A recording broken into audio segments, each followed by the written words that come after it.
Part 4. You will hear a literature student giving a talk about Victor Hugo, a famous 19th century French writer. First, you have some time to look at questions 31 to 40. Now listen carefully and answer questions 31 to 40. The person I've chosen to talk about is the French writer Victor Hugo. Many people have heard of him because his novel, Les Miserables, which he wrote in 1862, is famous around the world. It became a stage musical in the 1980s, and a film version was also released in 2012. So some of us, I'm sure, have a pretty general idea of the plot, but we know much less about the author. Today, I'm going to provide a little more insight into this talented man, and I'm going to talk particularly about the home he had on the island of Guernsey in the British Channel Islands. But first, his early career.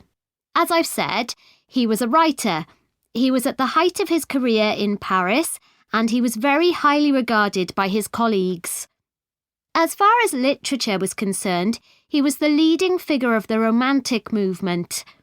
However, as well as being a literary genius, he also gave many speeches about issues like the level of poverty in his society. He felt very strongly about this and about other areas where change was needed, like education.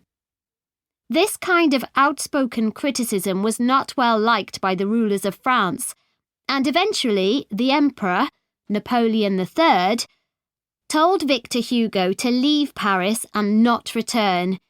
In other words, he sent him into exile. So, Victor Hugo was forced to reside in other parts of Europe. Guernsey was actually his third place of exile, and he landed there in 1855. He produced a lot while on Guernsey, including Les Miserables, and to do this, he had to spend a great deal of time in the home that he had there. This was a property that he bought using the money he'd made in France from the publication of a collection of his poetry. It was the only property he ever owned, and he was very proud of it.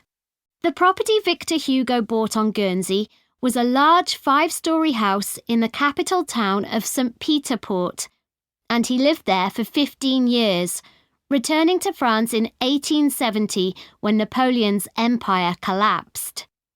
He decorated and furnished each level or floor of the house in unique and wonderful ways, and many people consider the inside of the house to be a work of art. Today, it's a museum that attracts 200,000 visitors a year. He lived in the house with his family, and portraits of its members still hang in rooms on the ground floor, along with drawings that he did during his travels that he felt were important to him. In other ground floor rooms, there are huge tapestries that he would have designed and loved. The walls are covered in dark wood panelling that Victor Hugo created himself using wooden furniture that he bought in the market. The items were relatively inexpensive, and he used them to create intricate carvings.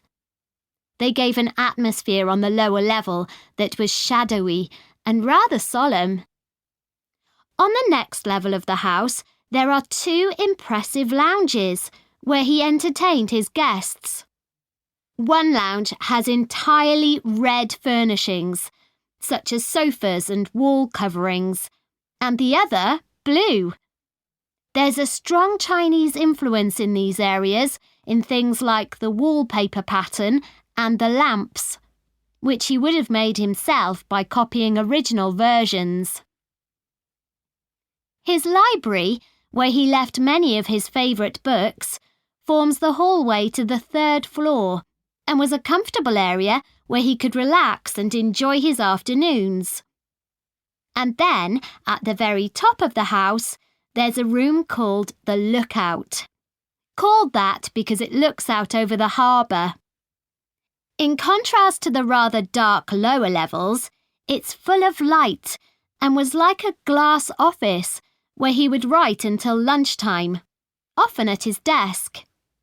So, Victor Hugo was a man of many talents, but he was also true to his values.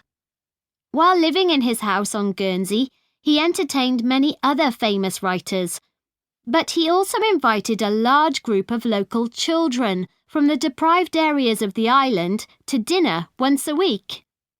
What's more, he served them their food, which was an extraordinary gesture for the time period. In 1927, the house was owned by his relatives, and they decided to donate it to the city of Paris. It has since been restored using photographs from the period and, as I mentioned earlier, is now a museum that is open to the public. That is the end of Part 4. You now have 1 minute to check your answers to Part 4.